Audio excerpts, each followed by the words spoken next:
The subcommittee of the Middle East, North Africa, and Central Asia will come to order. The purpose of this hearing is to discuss the President's fiscal year 2024 budget request for the State Department's Bureau of Near Eastern Affairs and USAID's Bureau for the Middle East.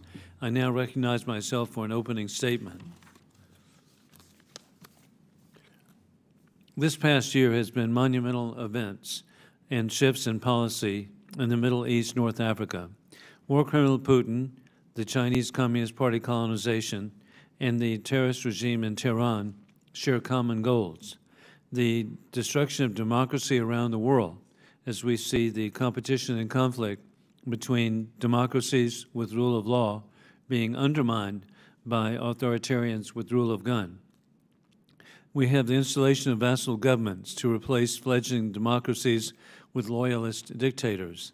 We have theft of critical natural resources and disruption of global supply chains.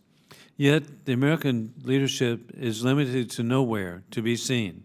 Sadly, under this administration, the region is witnessing a tectonic shift.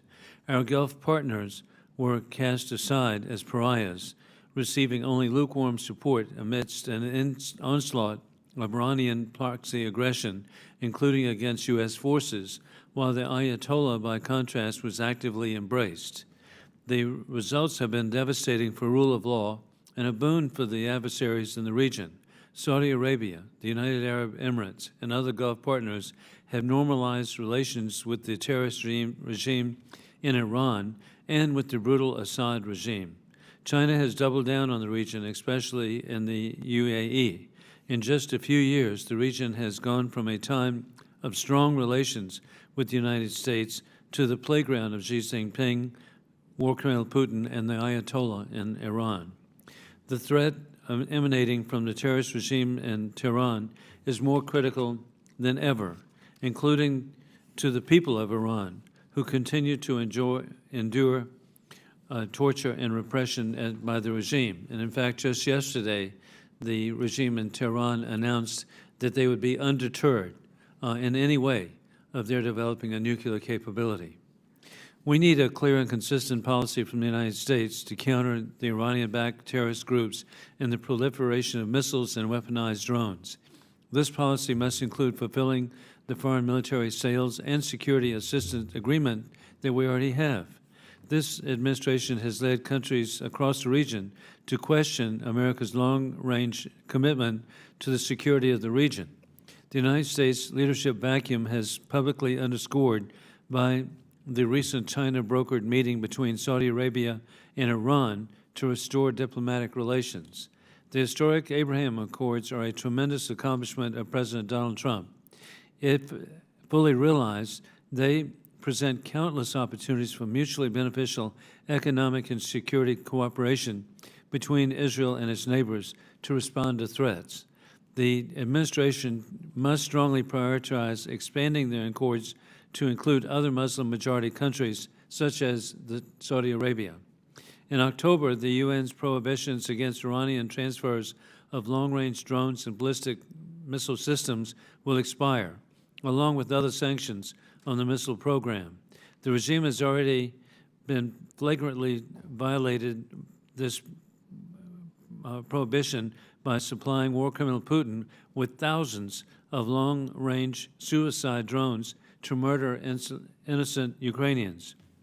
It seems the administration has deprioritized consequences for the Iranian-backed terrorism and missile proliferation in pursuit of a return to the disastrous and insulting nuclear deal. Just this Sunday, again, the Ayatollah Khomeini stated the West would be unable to prevent Iran from securing nuclear weapons. I hope that the Assistant Secretary Leaf can tell us today what the administration's strategy is to secure renewal of the restrictions or address their absence as a part of our international strategy to counter the Iranian regime's missile and drone proliferation. While the focus of war criminal Putin's aggression is largely on the invasion of Ukraine, the implication of Putin's increasing footprint in the Middle East and North Africa are dire. Putin's permanent air and naval forces and bases in Syria established as a part of his campaign to support Bashar al-Assad's mass murder of Syrian civilians, now is used as a hub to extend Kremlin's malign influence further afield, whether it be Ukraine, Libya, or Sudan. Additionally, as the Kremlin-backed coup to quash grassroots democracy began in Sudan, Putin's Wagner terrorist mercenaries flew billions of Chinese gold to Syria. The recent decision by the Arab League to unconditionally readmit unrepentant mass murder of Bashar al-Assad is indicative of a decline of U.S. involvement in the region and this administration's implicit green lighting of normalization. The Assad regime responded to the 2011 pro-democracy protests by committing a litany of crimes against the people of Syria, including the torture of children and use of chemical weapons. Over 500,000 and counting have been murdered, and over 100,000 people remain disappeared. The image of one of the worst dictators of all time is being welcomed, and Jeddah was truly sickening. Finally, the United States continues to be the most generous country in the world with regard to international aid. However, the weaponization of international aid through the diversion is a widespread problem that must be confronted. We have consistently seen examples of the UN aid diversion by dictators and terrorists, including Bashar al-Assad. We are currently engaged in a global conflict between authoritarianism with rule of gun and democracy with rule of law. Technology has made the cost of destabilization cheaper than ever. I look forward to hearing from both of you on how U.S. assistance is being used to further our national security priorities and effectively push back on the interests of our adversaries in the region. Thank you to our witnesses for your time, and I now am grateful to yield to the gentleman from Minnesota, Mr. Phillips, for an opening statement. Thank you, Chairman Wilson, for calling this important hearing, and greetings to everybody in attendance. Two core functions of this subcommittee are to employ Congress's power of the purse to guide the State Department and USAID's activities and support our diplomatic corps in the Monaco region, and then to provide robust oversight over the execution of that important work. I'd like to extend warm welcomes to Assistant Secretary Barbara Leaf and Deputy Assistant Administrator Jeanne Pryor for joining us today and helping us with those two important responsibilities. This hearing comes on the heels of Secretary Blinken's travel to Saudi Arabia for bilateral and multilateral conversations, which not only reinforced our commitment to our allies and partners and our shared vision for the region, but also strengthened our resolve to meet this moment and address the array of opportunities and challenges that we face together. Since becoming ranking member of this subcommittee, I've heard from a number of leaders from around the Middle East about how the U.S. has recused itself from the region, how the U.S. has taken a step back from the region and allowed China and Russia to fill that vacuum. But as I will lay out this afternoon, I believe the U.S. has not stepped aside, rather has stepped up, albeit in new and innovative ways.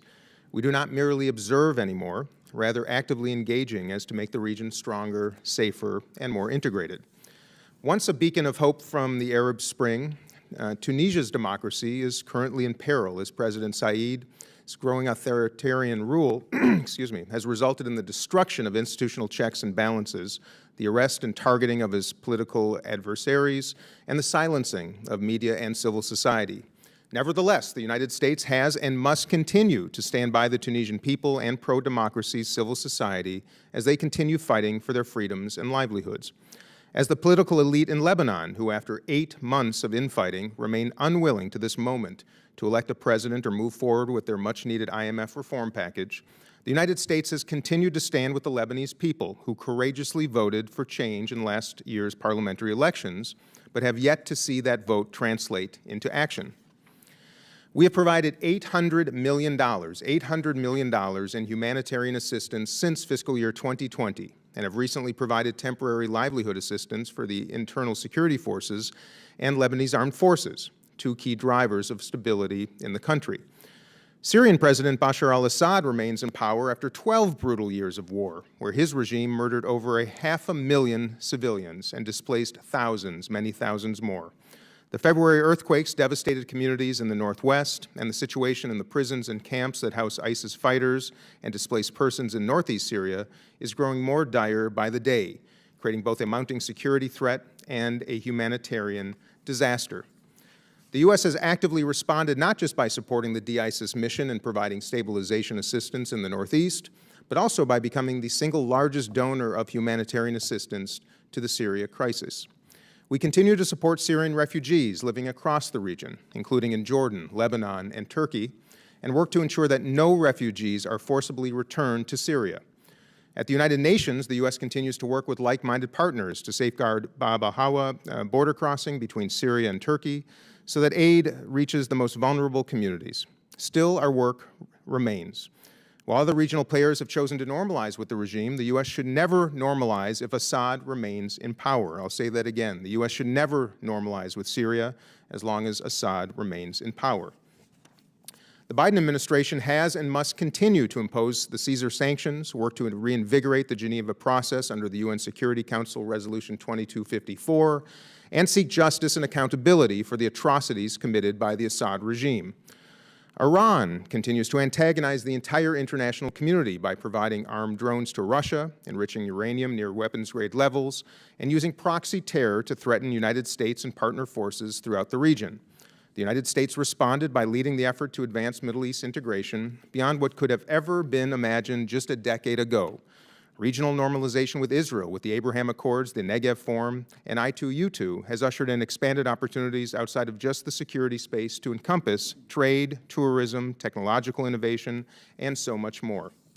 In addition to our robust sanctions regime, these historic developments allow for a united front against Iranian malign influence as we work together to enhance information sharing, strengthen integrated missile defense systems, and advance innovative technologies to combat water scarcity and weapons smuggling. In this era of great power competition, the power of the United States should no longer rely solely on muscle and might, but rather our power should be drawn by our partnerships and our coalitions, our business innovation and military technologies, and our democratic values that are central to our way of life.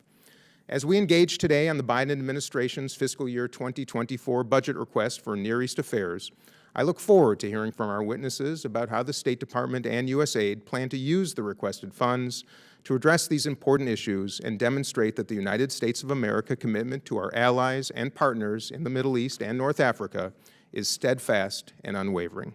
With that, Mr. Chair, I yield back. Thank you. Thank you very much, Ranking Member Dean Phillips, who gets a prize. He was right on 5 minutes. How did you do this? I would have yielded my Oh, my goodness. Hey, we appreciate, again, it's really substantially bipartisan, us being here today, and that's why we're so pleased to have the distinguished witnesses from the State Department and USAID. The Assistant Secretary for Bureau of Near Eastern Affairs, Barbara Leaf, is here to speak to the State Department's budget request, and then Deputy Assistant Administrator Jeanne Pryor from USAID's Bureau for Middle East is also joining to speak to us on USAID's priorities for FY24 budget. Thank you for being here today. Your full statements will be made part of the record, and I'll ask each of you to keep your spoken remarks to 5 minutes in order to allow time for member questions. We now recognize the Assistant Secretary Leaf for an opening statement. Chairman Wilson, Ranking Member Phillips, members of the subcommittee, thank you for inviting me here today to testify on the President's $7.57 billion FY 2024 budget request and our priorities in the Middle East and North Africa. The region remains of vital importance to U.S. interests. President Biden has articulated a forward-looking approach to the region based on 5 elements: partnership, deterrence, diplomacy, regional integration, and values. We've made real progress. We built on the historic Abraham Accords by launching the Negev Forum and I-2U2, helped de-escalate Israeli-Palestinian tensions, advanced a UN-facilitated truce in Yemen, negotiated an historic maritime boundary agreement between Israel and Lebanon, and helped secure the largest ever purchase of Boeing planes in Saudi Arabia. Our assiduous diplomacy has repaired rifts, and we now benefit from a region that, while still fragile, can itself undertake the work of stabilization and repair alongside our own efforts. We are as diplomatically engaged and committed to the region as we've ever been, doing the hard work to demonstrate that our vision for the region's peace and prosperity can deliver a more compelling future for our partners. Your support for this request will cement U.S. success. Partnership. Our regional engagement begins with partnership. Last week, Secretary Blinken attended ministerials with GCC partners and the Global Coalition to Defeat ISIS and conducted important bilateral discussions with the Saudi leadership, reinforcing that our partnerships focus on solving shared problems and building shared prosperity and security. In an era of strategic competition, these partnerships are what set us apart. Our FY 2024 request supports partners like Israel, Jordan, Egypt, as well as Iraq, and creates the conditions that sustain our cooperation. Deterrence. Our unrivaled network of partnerships creates a platform for integrated deterrence to deter malign actors, whether state or non-state actors. The President has been clear that he is committed to ensuring that Iran never acquires a nuclear weapon. While diplomacy is the best means to address this issue, it must be coupled with deterring Iran's adventurism. That effort is bolstered by building a deep coalition of partners with integrated defense capabilities and the willingness to hold Iran to account. Support for our partners' security enhances this deterrence. The President's FY 2024 request for the region includes $5.3 billion in foreign military financing. Our commitment to Israel's security remains ironclad. Consistent with our MOU with Israel, the request includes $3.3 billion to support Israel's security. Diplomacy. To build sustainable regional security, we must use vigorous diplomacy to maintain and reinforce coalitions that de-escalate conflict and work collectively. The $42.55 million request for Yemen, for instance, sustains our efforts that led to the key elements of the April 2022 truce, a truce which continues to hold 14 months later. On Syria, our steadfast opposition to normalization with the regime has not changed, nor will we lift any sanctions on the regime or on those who aid it. We've made it clear to our Arab partners through sustained high-level diplomacy that their engagement with the Assad regime must produce concrete actions by Damascus that benefit the Syrian people and provide clear dividends for regional stability. We remain focused on the enduring defeat of ISIS, which the Secretary reaffirmed at last week's ministerial. The $97 million request for stabilization assistance in northeast Syria, particularly our efforts on Al-Hol, ensures ISIS cannot leverage instability in Syria nor recruit vulnerable displaced populations to reconstitute and threaten the United States. Regional integration. Through this request, we will continue to promote regional integration to unlock the region's potential for sustained and wide-ranging economic growth and greater stability. Through initiatives such as the NEGA Forum, Project Prosperity, and I2U2, we aim to design and deliver the tangible benefits of regional integration, building on the historic Abraham Accords.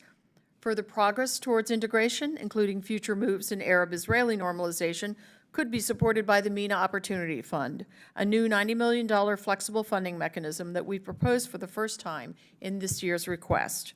We're cognizant that these efforts are no substitute for a negotiated settlement between Israelis and Palestinians. A two-state solution is the best way to ensure Israel's future as a Jewish democratic state, living in peace alongside a viable, sovereign, and democratic Palestinian state.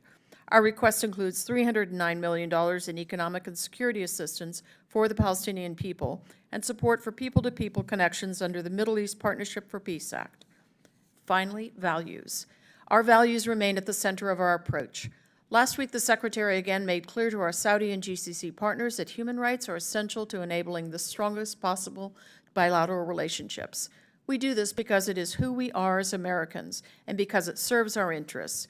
We want the people of the region to know what we stand for and know what we're offering is in the long run more likely to produce a shared security and prosperity. Our request reflects our commitment to respond to changes that impact our values.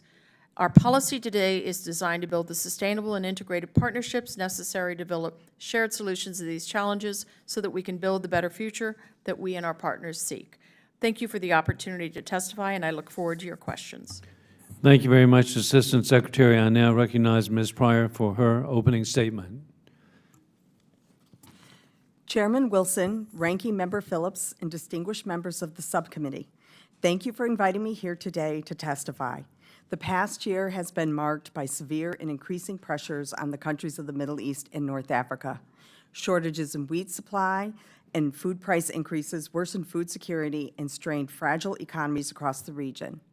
Earthquakes in Syria added to the devastation already wrought by Bashar al-Assad's brutal regime. Crises of governance and economic mismanagement continue to threaten stability in Lebanon and Tunisia, and violence increased significantly between Israelis and Palestinians. USAID has worked diligently to protect development progress while building forward momentum. The investments proposed in our FY 2024 budget continue efforts to partner with the people of the region, build inclusive economic opportunities, and support a peaceful and democratic trajectory for the strategically important area of the world. Countries of the region face a wide variety of pressures from both inside and outside their borders. More than half of the population is under the age of 30. USAID is helping prepare these young people for the future. We developed curricula to improve reading and math skills in Lebanon's primary public schools, helped more than 4 million Moroccan students read at grade level, and provided scholarships for deserving students across Egypt and Lebanon. However, as these young people transition into the workforce, opportunities lag. More than a quarter of young people are unemployed, and less than 20% of women in the region participate in the workforce. U.S. investments offer critical opportunities for young people and women. For example, in Lebanon, our investments in the private sector have benefited more than 20,000 enterprises, including more than 2,000 women-owned businesses. Regional challenges spill across borders. Since the beginning of Assad's war, more than 5.5 million Syrians have sought refuge in bordering countries. The Middle East Acting Assistant Administrator's trip to Yemen last week confirmed USAID's commitment to assist the people of Yemen, where 4.5 million have been internally displaced due to ongoing conflict. And now the unfolding violence in Sudan has already prompted more than 150,000 people to flee into the MENA region. The People's Republic of China further complicates regional dynamics. USAID is assisting governments to understand the risks associated with PRC financing and technology. For example, in Jordan, USAID supports the government's ability to assess foreign investment risks to protect Jordanian sovereignty and avoid bad deals that would enable outside influences to affect infrastructure or financing decisions. The impact of Russia's full-scale invasion of Ukraine on food security is another immediate pressure on the region. Thanks to Congress's generous supplemental funding, USAID has been able to slightly alleviate the pressures of dramatically decreased imports of critical foodstuffs such as wheat and cooking oil. However, given the region's outsized dependence on imports from Ukraine and Russia, addressing shortfalls in domestic production is essential. Improving agricultural production in the world's most water-scarce region requires consideration of climate change impacts in our work. The fiscal year 2024 request significantly increases funding for climate change adaptation. For example, in Jordan, groundwater is depleted twice as fast as it can be replenished. USAID is working with the government of Jordan to strengthen infrastructure and oversight of water management and incentivize water conservation. Although food security and water security are shared risks for the region, these threats also offer opportunities for collaboration.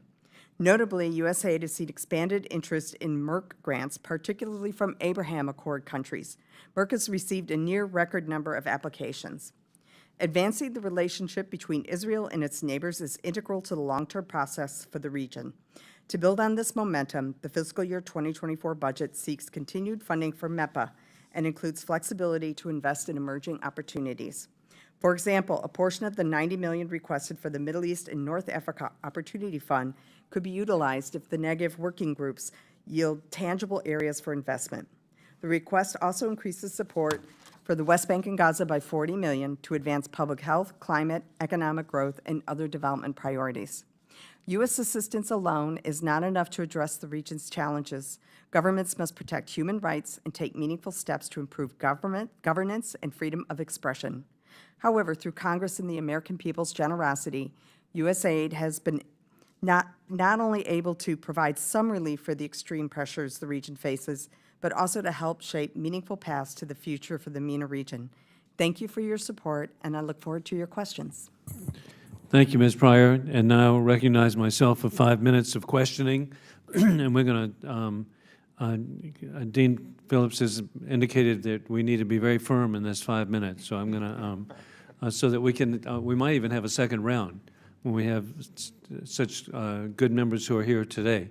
With this in mind, as we begin, Secretary Leap, I was really pleased that you pointed out the agreement, because I think this is very significant between Lebanon and Israel for offshore drilling in the Mediterranean. It just has to be so important with offshore drilling being done safely to be beneficial for the people of Lebanon, which should be one of the most dynamic countries on earth, but obviously it's not, but yet this gives hope. And then it's also beneficial to Israel as the oil is being piped to Egypt, where it's refined, and then it's sent to Italy, which then reduces any European intimidation by war criminal Putin. And so the consequence of that really should be recognized as positive. I do want to express concern before I ask a question, and that is, with the hundreds of millions of dollars going to the Palestinian Authority, I hope that every effort is being made to monitor the Taylor Force Act conditions, that not any of the money should be in any way go to benefit the terrorist families for the terrorists, suicide terrorists who commit crimes. And so however the money is administered in any form of aid, whether it's be economic, whether it be diplomatic, whatever, with the heinous murder of Taylor Force from my home state of South Carolina, we have not gotten over that and never will, that there would be benefits to mass murderers. With that in mind, Secretary Leaf, the UN ban on Iran's missile and drone program under the UN Security Council Resolution 2231 expires in October. Without this ban, it will be legal under international law for countries to buy and sell missiles and drones to or from Iran. What is the administration doing to seek renewal of the missile ban, even though Putin and the Chinese Communist Party will likely oppose? Does the administration plan to force a vote? And then additionally, how will the administration adjust U.S. policy on Iran's missile programs, including sanctions enforcement, to respond to the loss of a UN missile ban?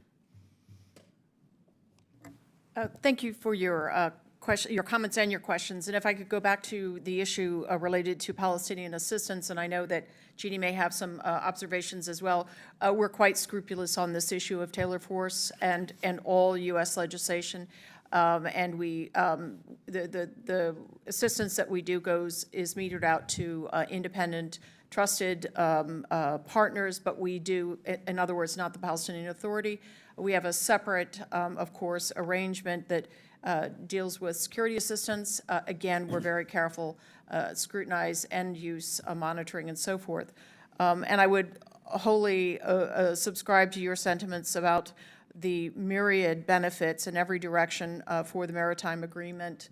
It's not only good in terms of resource extraction and good for the economies of both countries if they can, especially Lebanon, if it could but mobilize itself, but it's also provided a security, a level of security to both that didn't exist before, and that's all for the good.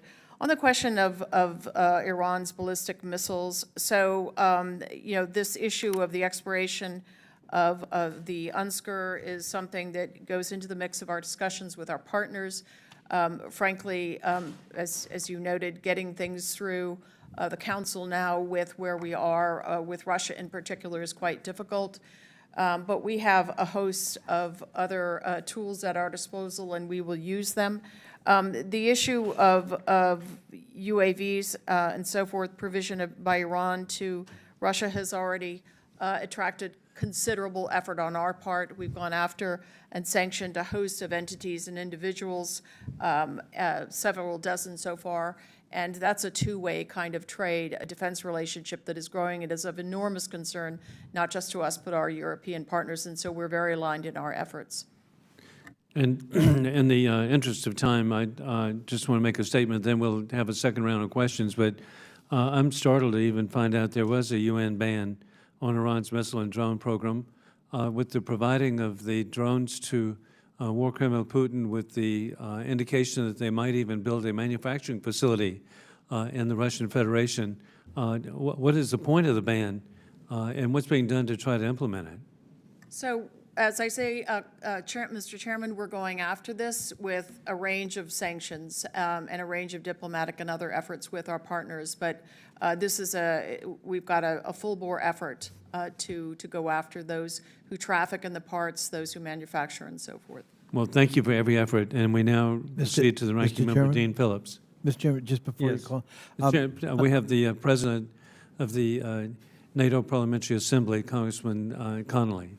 I thank my friends for yielding. Unfortunately, I have another commitment, and I'm going to be submitting written questions to you, Ms. Leaf, and they are all going to pertain to Secretary Blinken's visit to Saudi Arabia. And they are rather pointed, and I hope I will get candid answers. Thank you, Mr. Chairman. Mr. President, I'm happy to yield my slot to you if you'd like to ask the questions. I think You owe me, so but much. yes, absolutely. I do. I owe you. All right. Ms. Leaf, I've got in my possession the statement from the State Department spokesman of the visit of our Secretary of State to Saudi Arabia. Nowhere in this multi-page document are the words Khashoggi, Jamal Khashoggi, mentioned at all. Why is that? Congressman, I mean, let there be no doubt, we've made it clear, we've been on the record publicly and privately, that the brutal murder of Jamal Khashoggi was absolutely unacceptable. I Oh, well, can't that's speak for what- comforting. The man was murdered in the Saudi consulate in Istanbul and dismembered. And he doesn't warrant mention in a summary of the conversation between our Secretary of State and the Crown Prince of Saudi Arabia.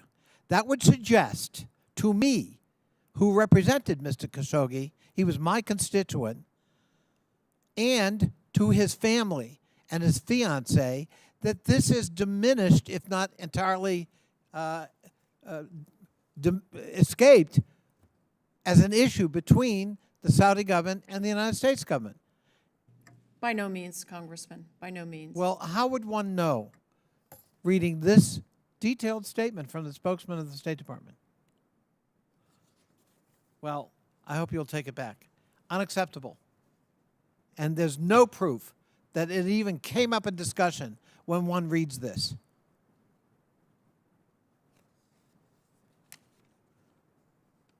Talks about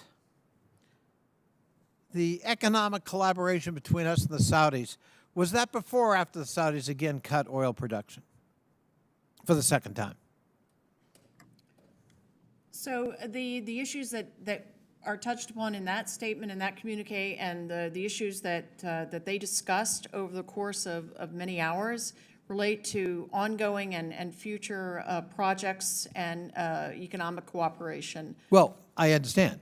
But the President of the United States himself condemned the oil production cut last year because of its impact on inflation and gas prices here at home, and the President indicated that there would be consequences.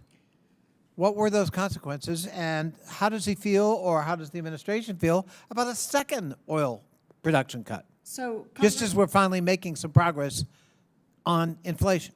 So, Congressman, what I can say about last October, we had a very clear divergence of views on how best to assure that the markets were well sourced and that prices were stable. We had a very clear disagreement, and it was public and it was rancorous. Over time, we have worked to get back to the business at hand, which is in the interest of both our people, both of our countries, national security interests, diplomatic interests, economic interests. We consult with all of our OPEC partner nations, except for Russia, and we watch the markets very carefully, obviously. But frankly, the discussions that the Secretary had during his visit to Riyadh had less to do with fossil fuel markets than they did with the transition to green energy, and that's what both of our countries are very focused on, and how we can collaborate in that space. Yeah, well, I would say that the President got it right, that we're also focused on gas prices and inflation, and we are totally in favor of developing a green economy, but we are also very much focused in the here and now, as is President Biden. And Yes, Congressman, and of course, the Secretary consulted closely with the President ahead of his trip to Saudi Arabia. I'm glad to hear that. Now, you talked about regional cooperation and looking at the relationship longer term. Does that include our blessing or any comments we might have on the Chinese brokered rapprochement between Iran and Saudi Arabia, especially given the malign activities of Iran in the region? So just to be clear, they didn't broker anything. They hosted a meeting at which the Iranians and the Saudis worked out an arrangement, essentially détente. It's not a reconciliation, it's not a rapprochement. It's simply a relaxation of tensions that they did themselves. And this was an effort that was underway for 2 years. Are they establishing diplomatic relations? Yes, they are. I'd call that a rapprochement. Well, they had diplomatic relations, full diplomatic relations until January 2016. So, I mean, plenty of countries have diplomatic relations without being close, and Saudi officials have made it clear to us that it's going to be sort of a trust but verify arrangement. Well, let me just say, at least speaking for this member, and I don't think I'm going to be alone, this visit with Saudi Arabia is troubling. And what wasn't discussed, what hasn't been emphasized, leads one to believe that we're moving on issues that are pretty fundamental. And I would predict that the administration is going to find a lot more resistance in this Congress with respect to the relationship with Saudi Arabia and the continued provision of military arms when our interests are not converging, they are diverging. With that, I yield back, and I thank my good friend for allowing me to proceed. And thank you very much, Congressman Connolly. We now proceed to Congressman Jim Baird of Indiana. Thank you, Mr. Chairman, and I appreciate the witnesses being here. I'm going to start with a question about, since the détente, was negotiated by China between Iran and Saudi Arabia. Actions by Iran suggest that this accord has not led to a stabilization of the region, as was anticipated by the administration, but instead Iran has had a freer hand to escalate proxy wars against Israel and the United States. So, Ambassador Leaf, can you tell me how does the administration intend to proactively counter Iran's terrorism campaign? Certainly, Congressman, and if I could just make one comment about what I think animated the Saudi quest for this détente. It's an undertaking that they began in January of 2021 and had any number of meetings. And what they have sought over time consistently was to get Iran to stop using the Houthi in particular to target them with missiles, drones, et cetera. They sustained a huge number of attacks, between 400 and 500 of them in 2021 alone. So that was the first order. The second order was that as the Saudis are attempting to negotiate an enduring arrangement with the Houthi that will then pivot to peace negotiations led by the UN, they did not want Iran undermining those. And so that was the intended focus of this détente, as I've called it. Now, to your larger question about how do we contest or how do we deter, how do we defend, we continue doing a lot of the things that we're doing right now. We have very well-defended forces across the region, but we have made clear, as we did in March when our forces came under attack in Syria, we responded forthrightly. We also have a number of other arrangements underway that are getting at integrated air and missile defense with our partners in the Gulf in particular and a number of others. We have our sanctions tools, of course, but we use every tool in our kit to get after this. Thank you. You mentioned others, and so my next question deals with, the U.S. Launched a multinational partnership, Combined Maritime Forces, CMF, to enhance regional maritime security, which is particularly challenged due to Iran's seizure of oil tankers that the chairman just mentioned a minute ago. And the Wall Street Journal reported that the UAF withdrew from the CMF, seeing that it was ineffective at addressing Iran's maritime aggression. So have you communicated with the UAE about its concerns? Yes, Congressman, and we're continuing those discussions. Part of the dilemma, of course, is that you've got just a huge volume of commercial traffic that goes in and out of the Persian Gulf through the Strait of Hormuz, it is an effort that we are giving a fresh look at how we best use intelligence and information sharing with a wide variety of coalition partners, but we are continuing those discussions with the UAE. So in continuing on in that, do you think that those discussions have helped our the U.S. relationship with the UAE? I do.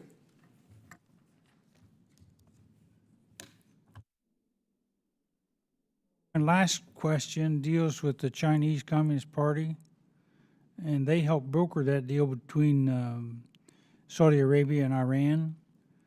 So what's the administration's view of that brokered deal?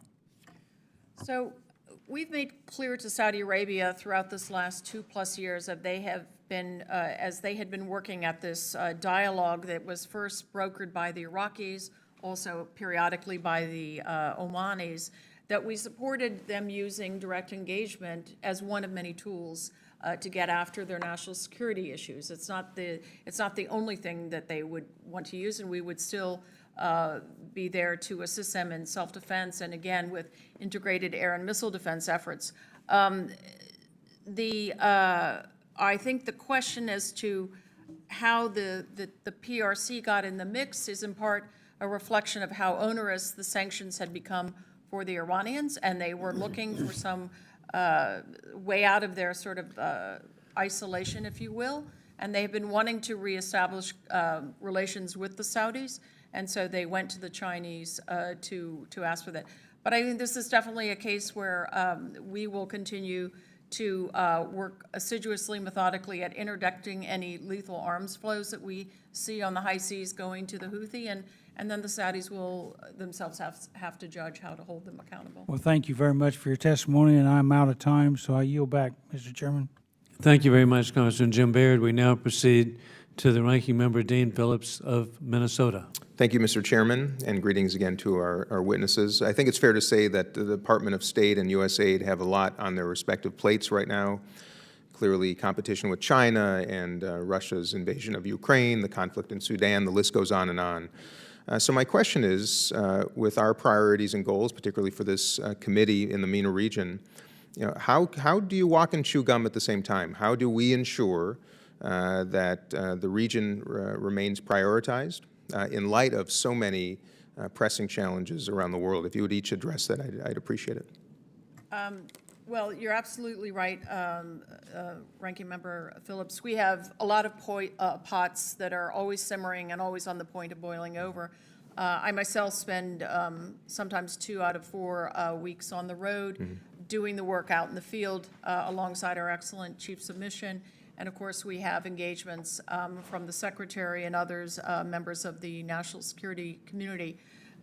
But we came into office looking at the region and seeing it in a very fragile state, in a parlous state, and in a very pressurized state that we worked very methodically to help depressurize. And we got a lot of, frankly, a lot of receptivity from our partners in that effort. And so you see the extraordinary degree of cohesiveness in the Gulf family, which didn't exist 2+ years ago. You see relations between Turkey and UAE, which are really extraordinarily warm now, which is all to the better, and between Turkey and Egypt and so on.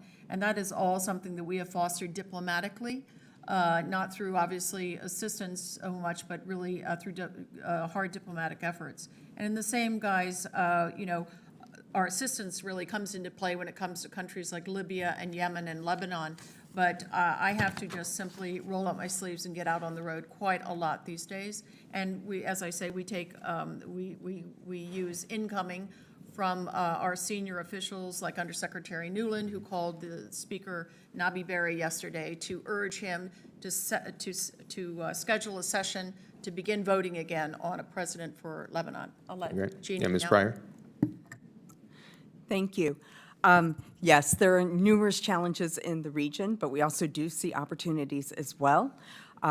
We have built our budget requests to try to be responsive to these challenges while capitalizing on the opportunities. The region is probably one of the biggest humanitarian disasters in the world. We've pumped in billions into this region. So our development assistance budget is essential for trying to bring those humanitarian assistance costs down in some of these countries by getting at some of the root causes of, say, food insecurity, for example. We have also built into this budget request the MENA Opportunity Fund. This is an area that is known for rapid shifts in developments, and so such a fund will help us to enable to be able to respond quickly to any crisis or opportunity that does arise that we have not budgeted for in this existing request. Thank you. So on the subject of budgets, there are some that would like to see these budgets that we're discussing today cut. What would the implications be in this region particularly if that were to happen? I think that would depend very much on the nature of the cut, but just an example, $1.5 million can buy you enough wheat seed to generate 35,000 tons of wheat. To import that as food aid to respond to a humanitarian crisis would cost millions and millions of dollars more. So, any budget cut, we would have to be mindful of the fact that it could have unintended knock-on consequences later on. Can you say that number again? 1.5 million in seed? Yeah, Yields 35 million? 35,000 tons. 35,000 tons, okay, thank you. Ms. Leaf, if you'd comment too on what a reduction in the foreign assistance budget for this region would, the implications? Well, as Jeanne so eloquently laid out, we've got a region that is in a state of extreme distress in many quarters. Syria is one of them, of course, quite dire, and that goes straight to the heart of not only trying to sustain a population that is under unrelenting pressure from Assad, but also trying to get after and get ahead of the conditions that brought about ISIS in the first place. And it's the same on the other side in Iraq. So every dollar does count in this sense. And with that, Mr. Chairman, I'll yield back since we're having another round. Thank you. Thank you, Ranking Member Dean Phillips. We now proceed to Congressman Rich McCormick of Georgia. Thank you, Mr. Chair. First of all, thank you for both being here today. Appreciate your input. I have a couple concerns. One of the things I really appreciated the way you addressed the Saudi-Iran issue, because that was very unclear to me until you talked about that. I wasn't aware of basically how that's all played out and how they ended up coming to those brokered deals. I am concerned that China was part of that because of obvious reasons. Now that we have the Bureau of Near Eastern Affairs with the fiscal year 24 budget being proposed, one of the things that kind of worried me a little bit, I don't mind green energy at all, but what I'm worried about is if it's inclusive of something made in China, especially with the way that they warp the market. They use slave labor on the West Coast. They augment the production with their own fiat currency. They warp the market. We've taken them to court, I think, 27 times in the World Trade Organization, according to Catherine Tai and her report on this. I'm worried that that money has not got the proper guardrails on it to keep it out of nefarious actors' hands as we go. And I want to make sure that what guardrails do we have to keep that in the United States purview? Since we're funding it, it should obviously, I'd want it to benefit our companies rather than their companies. I mean, you're speaking specifically, I think, to the fact that so much of the solar industry is made in China, as it were. No, About 90% if I'm not yeah, correct. that's right. It's a real concern. Yes, and we share that concern, and we are hopeful that over time, supply chains will diversify, that we will see new supply chains emerging from the U.S. and even from within the region. What we do in the meantime, however, is, for example, our solar panel program in Lebanon. We buy them from Lebanese vendors. They are assembled in Germany. However, we do recognize that there are components that come from the PRC. So we mandate that all of our implementing partners must check relevant lists like OFAC and Department of Commerce to make sure they are not purchasing anything from a prohibited company that uses forced labor. And then once that equipment arrives, we send our staff to inspect it to make sure it is the proper equipment and that it is from the proper manufacturer. And then we also have third-party monitoring to also re-verify that that is the case. But ultimately, we hope that supply chains will diversify so that this becomes much less of an issue. Yeah, they need to, first of all, and I really don't have any hope because of the way they're warping the market. They've already proved to be bad actors, and they just get better at covering their tracks. Even the way they send it through other countries to act like it's not them. I think we have to put some even more, without hope, I think we need to put hard, rigid guidelines on this, that we look to American companies first and foremost, since we're paying the bill anyways, that it should benefit us before benefits a bad actor who's warping the market on purpose so they can continue to dominate that industry. With that said, Ms. Pryor, what protections are in place based on what I just said to make sure that when we do buy these things and when we're in general, when we're funding things overseas, and especially when it comes to green energy, knowing that it's mostly dominated by a market like in general, I'm not talking about just in Lebanon and Iraq and places that sometimes are bad actors to begin with, where you don't always have control over, but the places we do have control, if we're in charge of the money, do we have say-so on where it goes? So we definitely do our market research to look for any kind of alternative vendors and companies as our first choice in doing our due diligence. Okay. The United Nations banned Iran's, and this is for Assistant Secretary Leaf, the United Nations banned Iran's missile and drone program under the UN Security Council Resolution of 2231 that's about to expire.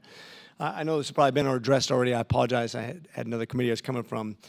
But I know it's going to be something we're going to bring up in front of UN and other folks. But if it's not really looked at seriously, what are we prepared to do in reaction if the world is not going to act on this? Obviously, it's going to be objected by the same bad players always.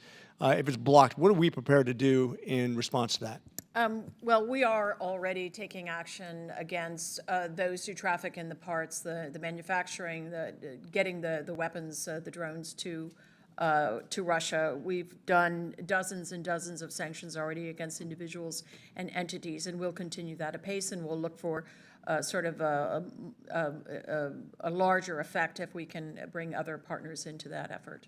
Okay, last question. Either one of you, but this is real quick. I'm almost out of time. I apologize. But since we've come back on board to assisting the Palestinians financially, we've seen a steep increase in violence. I've always said we don't reward bad behavior. Are we willing to turn off that spigot of funding if they're going to be bad actors? So we provide funding, not to the Palestinian Authority, but to a variety of implementing partners, and I'll let Jeanne speak to that in a moment, but we do provide security assistance to the Palestinian security forces, which frankly is in the interests of both the Israeli and the Palestinian public. You're right, there has been a sharp and really shocking degree of violence since over the last 2 years. I think there are a whole variety of factors that are at play. Part of it is, frankly, the inability of the Palestinian security forces to get after the problem. But it's also driven by socioeconomic issues, lack of political horizon, a whole host of things. Very tough mix. With that, I just want to point out that I think if you're motivated and people are motivated by this sort of thing, that they'll find the right thing to do. And I think we have to hold to our guns and reward good behavior, not bad. With that, I yield. Thank you, Congressman Rich McCormick. We now proceed to Congressman Brad Sherman of California. Thank you. I want to pick up on the ranking member's comments about how important it is that we resist this effort for deep cuts in the State Department and USAID budget. I know these are being proposed by the Freedom Caucus, but perhaps the Freedom Caucus would change its name to the Freedom of Action for China Caucus, because clearly such cuts are in the interest of expanding China influence both in the Middle East and elsewhere around the world. Iran is up to 84% purity on its refined enriched uranium. That's higher than what was in the original nuclear weapons. One of the many things we're doing on this is to focus on economic sanctions. But economic sanctions, which we're imposing with one hand, we are actually planning to defeat with our other hand. That is to say, the IMF provides special drawing rights to Iran. So on the one hand, we're trying to precipitously drive the dollar of the real down, but in international forums, we just go along and get along.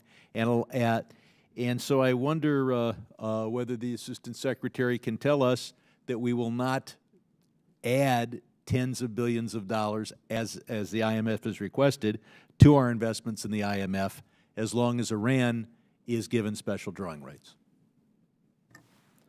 So Congressman, I'll have to look at that issue and come back to you with a studied reply, And- but let me just, And you will hear from the economic side and the Treasury, we just want to go along to get along, and our partners will be really upset if we bring up this issue, and then we'll help finance an Iranian nuclear weapon.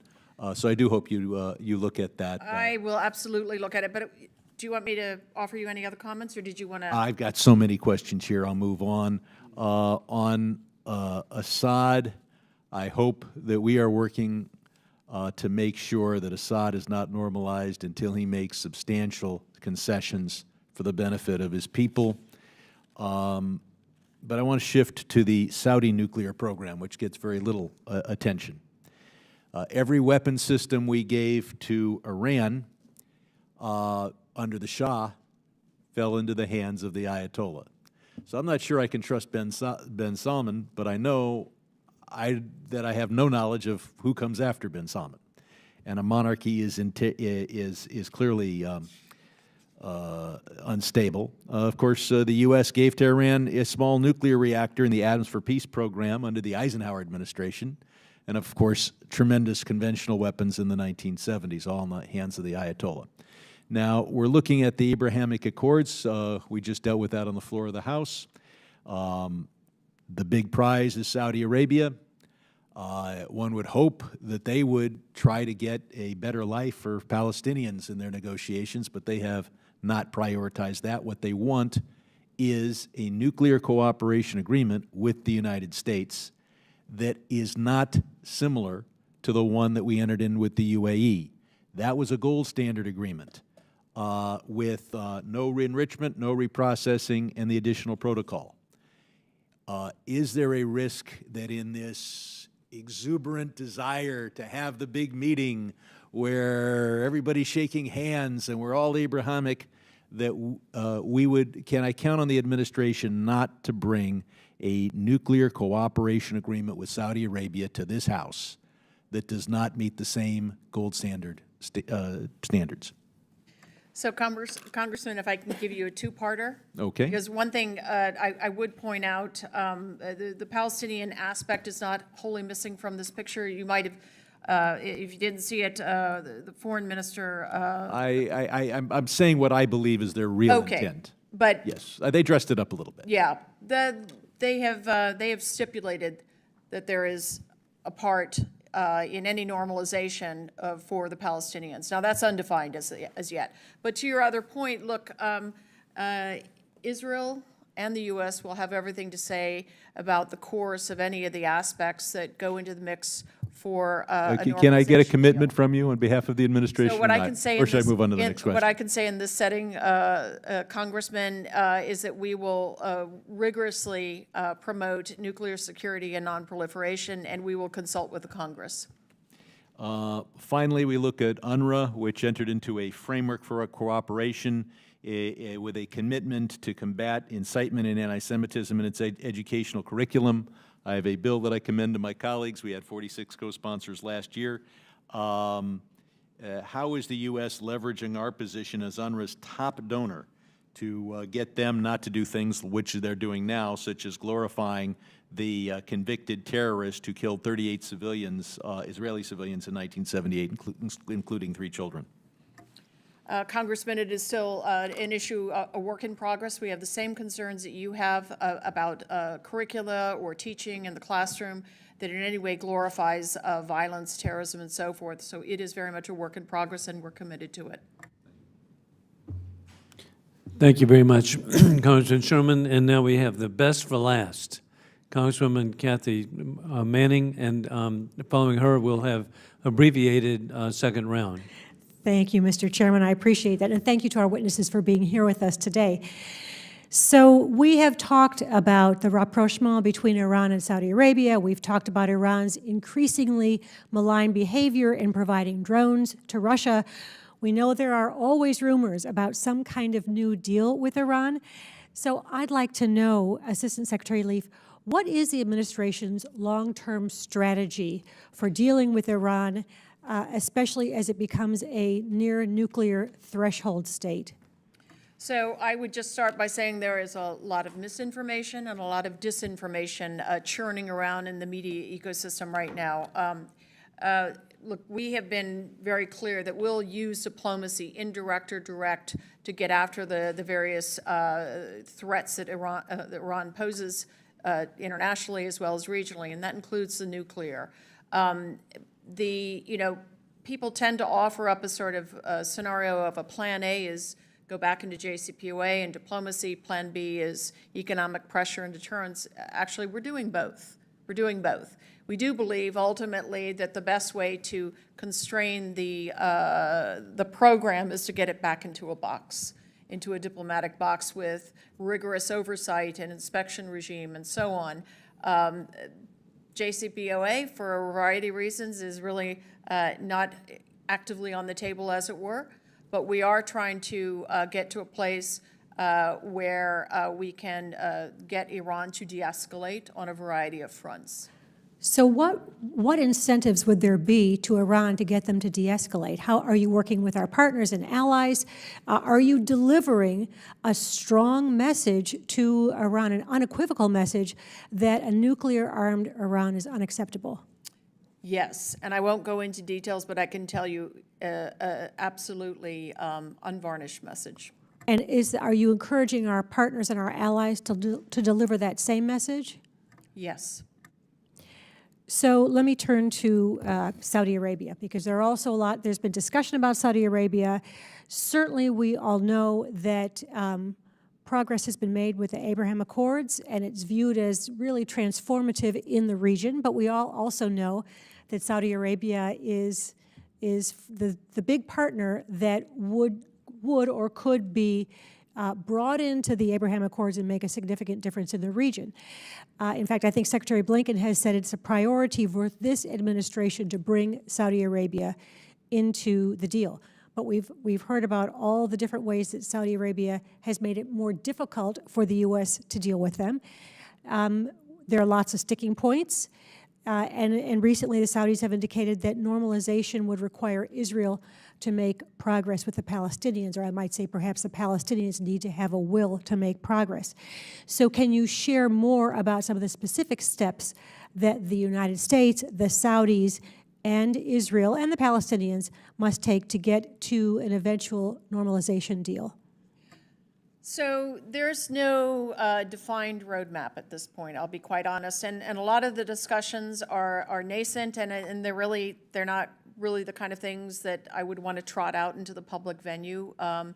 It'll be something that the administration will definitely consult with Congress along the way as things get refined. But for instance, on the issue of the Palestinians, I understand that the Saudis have spoken to the Palestinians, but they don't have as yet, as far as I know, a defined picture of what they might put into the mix in terms of a requirement or something that they would seek as part of this package.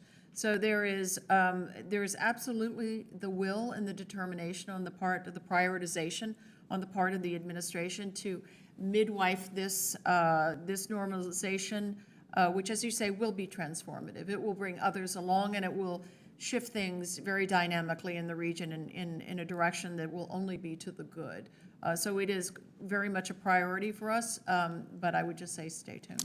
When you say there's no roadmap, are there active steps being taken to try to work toward creating a roadmap? There are discussions. Okay.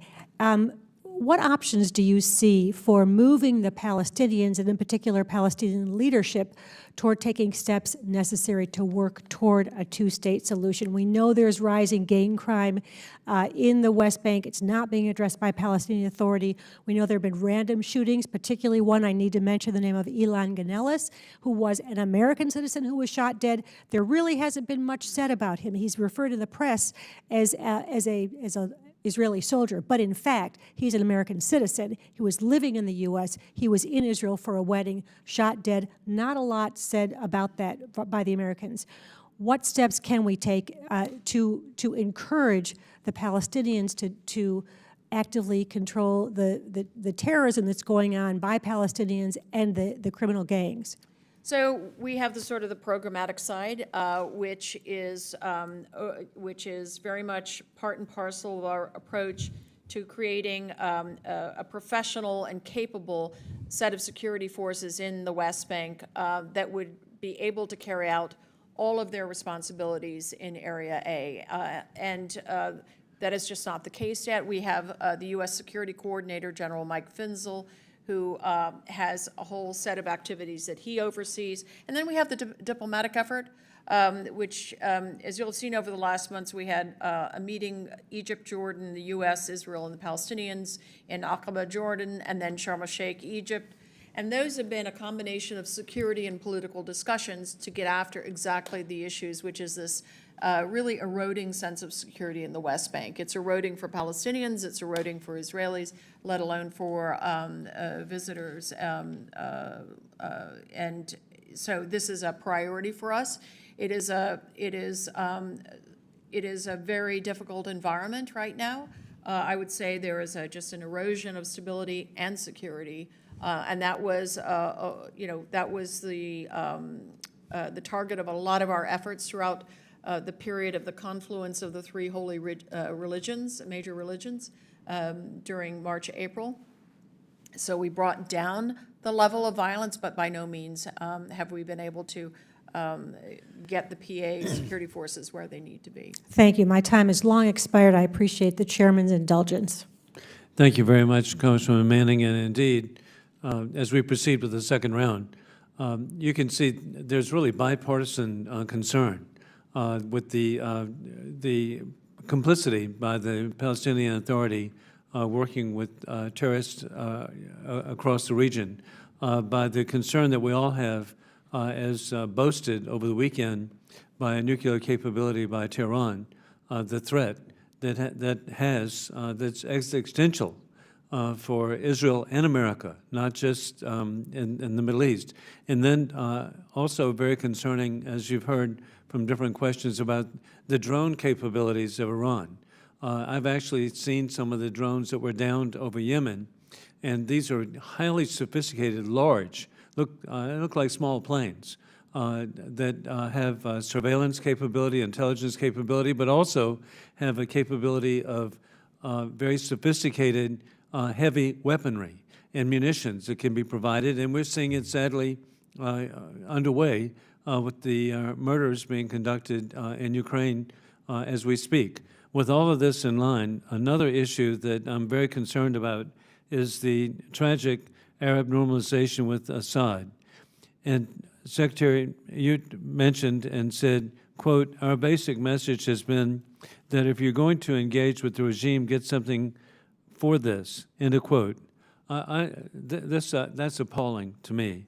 I was grateful to introduce the bipartisan Assad regime Anti-Normalization Act to impose costs on those who find Assad's mass murder and drug trafficking.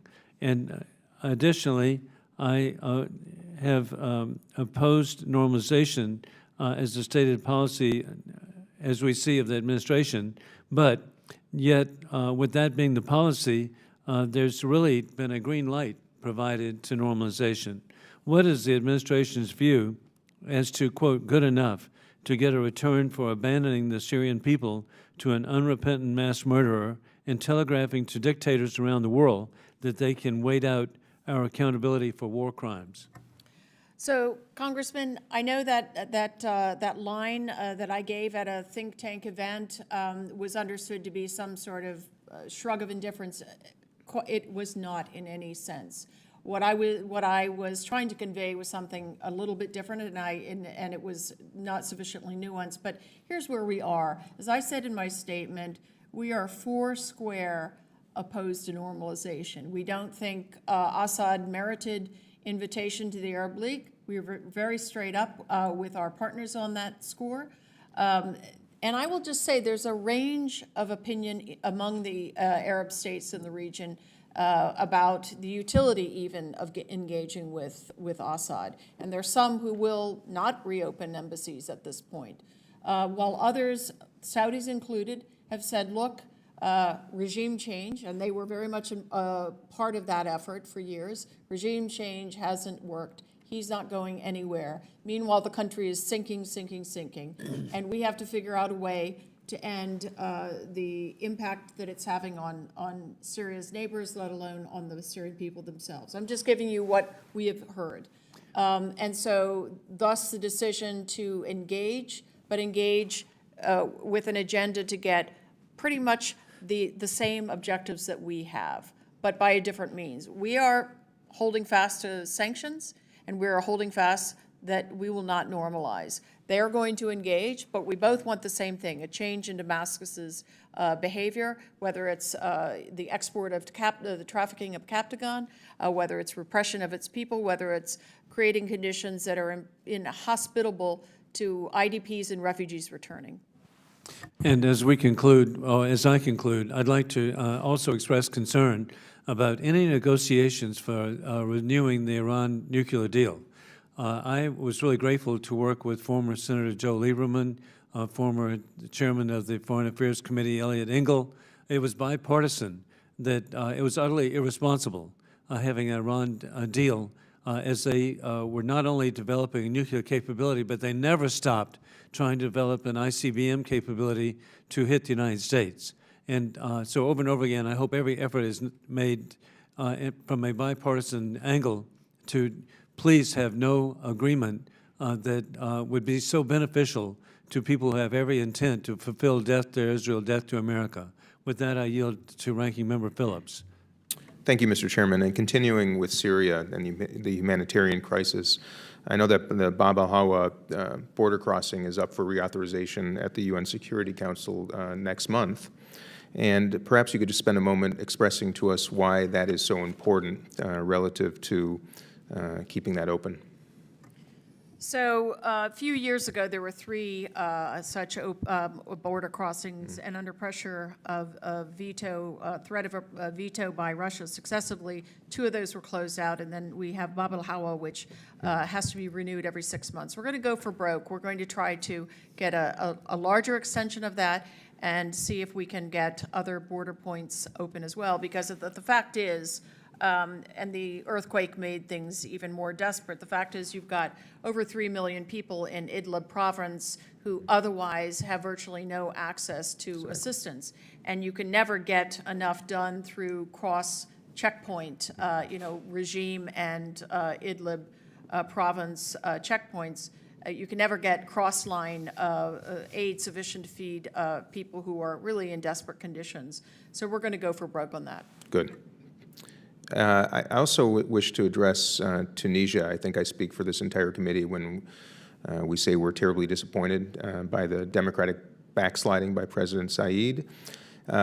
Chairman Wilson and I recently sent a letter to the House Appropriations Committee to essentially demand that cuts to U.S. assistance to Tunisia not come at the expense of the Tunisian people or pro-democracy civil society. On the other hand, we support reducing aid to someone who's clearly autocratic. But how mechanically, how do we mechanically, when we reduce an aid package, ensure that what remains goes to the people who need it without being accretive to someone who is clearly backsliding as it relates to democracy?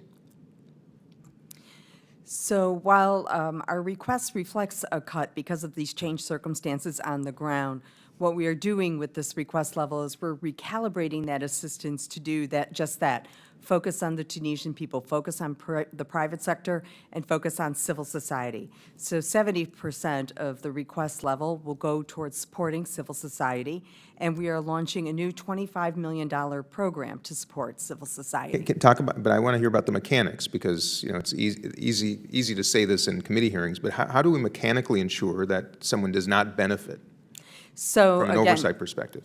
Again, we ourselves monitor our projects, but we also have third-party monitoring to ensure that the assistance goes to the people it is intended. Okay. And if I could, Please. If I could just add, we have over the course of 2 years now, methodically taken down the assistance that originally went to the government of Tunisia for a variety of programs.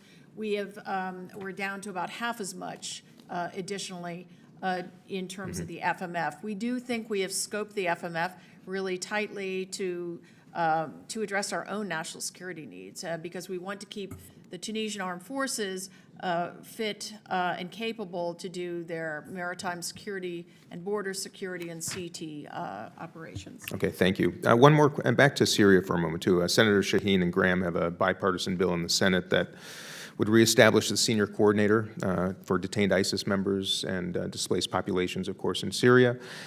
Today, I introduced with Representative Mark Green, my Republican friend and colleague, the House companion bill. Just want to confirm that you support the reestablishment of a coordinator to support repatriation and reintegration efforts in northeast Syria? So, Congressman, I mean, this would be something that I would have to confer with the Secretary about, but what I do absolutely support is as bolstered an effort as we can muster to get these families home, get these foreign terrorist fighters home, and that's what we're doing. And in fact, we heard some good news from some of the countries at the de-ISIS ministerial in that regard. Good, glad to hear. All right, with that, I yield back. Thank you. Ranking Member Dean Phillips. We now proceed to Congressman Jim Baird of Indiana. Thank you, Mr. Chairman. And this question goes to both of our witnesses, and it deals with, you know, Syria and Assad, and some of the questions that the ranking member had, I think. They're diverting and weaponizing this international aid. And since the UN and the U.S. is really one of the largest donors, are we leveraging that? Are we leveraging our sending of international aid to make sure that we have some say over Assad, and also making sure that the appropriate people, which was in the last question, but the appropriate people are receiving that international aid?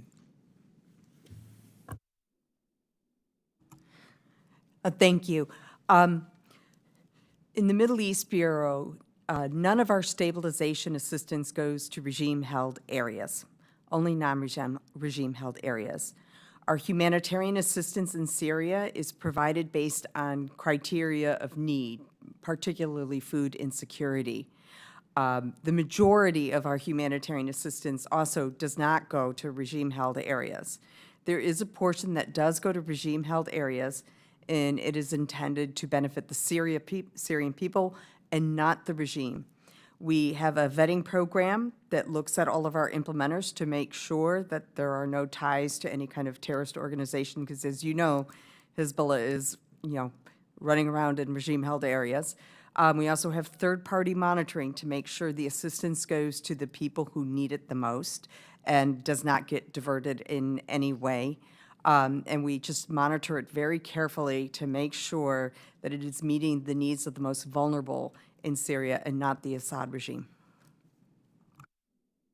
Continuing on, do you have the ability to put information or people on the ground to research that? So we don't have USAID staff on the ground in most of Syria. We do have someone, a humanitarian advisor, who sometimes goes into northeast Syria, but we do have organizations that work for us that also do monitoring on our behalf. Secretary Leaf, you got any additions? No, I was just going to say, you know, the stabilization assistance that we do, as Jeannie said, we direct towards northeast Syria, and that is where we try to provide enough sustenance to communities such that we can mitigate the return of ISIS, and also such that they can take back some of the families in Al-Hol who might not be able to return to other parts of Syria. Thank you. My next question deals with Russia and their invasion of the Ukraine in 2022. As we all know, some of our Middle East partners were reluctant to strongly condemn that war and that aggression. Could you give me, either one of you or both of you, your assessment of that situation? Certainly. You know, I think there was frankly just a lot of disbelief that this was really happening on the part of our partners. And many of our partners have very solid relations with Russia alongside solid relations with us. I think there was just a level of disbelief that this could really be happening, and then there was an unwillingness, frankly, to initially, on the part of many in the region, to call a spade a spade. However, we saw over time that virtually all of the countries in the region, there were a few exceptions, Syria among them, who consistently voted in the UN General Assembly calling out Russia's invasion and aggression and condemning it and standing up for Ukrainian sovereignty and territorial integrity. I would also note that a number of, progressively over time, this past 6 or 8 months, a number of our partner countries, their foreign ministers and others have gone to Kyiv in a show of solidarity. They've given humanitarian assistance, and of course, President Zelensky was invited to appear at the Arab League summit in Jeddah 2 weeks ago. Thank you, and my time's almost up, so I yield back, Mr. Chairman. Thank you, Congressman Beard. We now conclude with a high mark, Congresswoman Kathy Manning of North Carolina. Thank you, Mr. Chairman. Certainly all the increased tensions and problems in this difficult region require all of our skill sets. And one area we have not yet discussed is the funding requested for the new MENA Opportunity Fund. So, Assistant Secretary Leaf, can you provide some examples of the types of projects that could potentially emerge, potentially from the Negev Forum, that might be good candidates for support from the MENA Opportunity Fund? Well, thanks for that great question. So let me start with a project that started outside of that just predated that, and that came about through the good and industrious efforts of Special Presidential Envoy Kerry, Project Prosperity. But it's sort of a tailor-made example of the kind of things that we hope to develop through the 6 working groups in the Negev Forum. Project Prosperity, as you may know, involves UAE investment to build solar farms that will provide electricity to Israel. Israel will in turn provide desalinated water to a water-starved Jordan. So it's sort of all good in every direction. Those are the kind of projects that we want to see germinate in these working groups.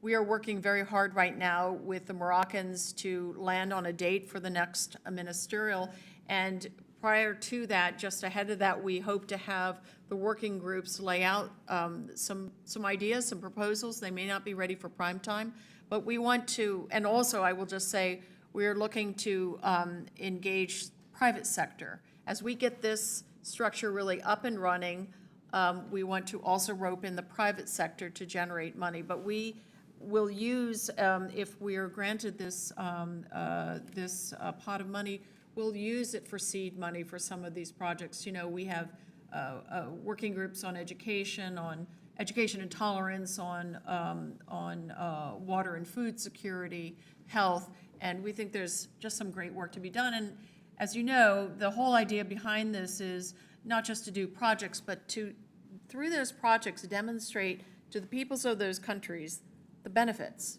of normalization, and then to the wider publics around the region, so that changes people's views on what it means to have diplomatic relations with Israel, and Israel can bring so much to the table, as we know. So have you seen any pause in these projects or any hesitancy by the Abraham Accord countries in light of the Iran-Saudi Arabia rapprochement or the readmittance of Syria? You're not seeing No, any? I would say no. The Iran peace goes along with, frankly, resumption of diplomatic relations among all of the GCC over time, starting in 2019. And 2 of the countries had never broken relations with Iran. Bahrain is the only one that has not yet resumed, but I think it will happen sometime soon. I think what does affect things, what rocks the boat is when unrest spikes in the West Bank, when there are clashes between the Israelis and Palestinians, and in particular in Jerusalem, as you can imagine. Okay, and what additional measures should the administration take to support tolerance in the region? For example, should we be providing more support to the Office of Special Envoy to monitor and combat anti-Semitism to help with normalization and also help fight hate in the Arab world? Are there other steps we should be taking? So I'm glad you brought up Deborah Lipstadt because she's doing terrific work. And so is Tom Nides, our ambassador in Embassy Jerusalem. They are working to foster, she's of course working in her space with Morocco, Bahrain, and UAE, and finds quite an appetite there for her work and for some collaborative projects that they are generating. Tom Nides and his staff are helping to foster some really interesting sports and cultural ties between Israel and those countries. I think, frankly, I want to see more of that in the space of Egypt and Jordan, the original founders of peace, and that's where we really need to warm up the public relations. Is there anything holding those countries back? Just the legacy of years, I think, yeah. Thank you. I will yield back a little bit early to make up for my running over last time. Thank you so much. Thank you very much, Congresswoman Manning. And we want to thank the witnesses for their valuable testimony and also the members for their questions and participation. The members of the subcommittee may have some additional questions for the witnesses, and we'll ask you to respond to these in writing. And pursuant to the committee rules, all members may have 5 days to submit statements, questions, and extraneous materials for the record, subject to the length of limitations. Without objection, the subcommittee stands adjourned.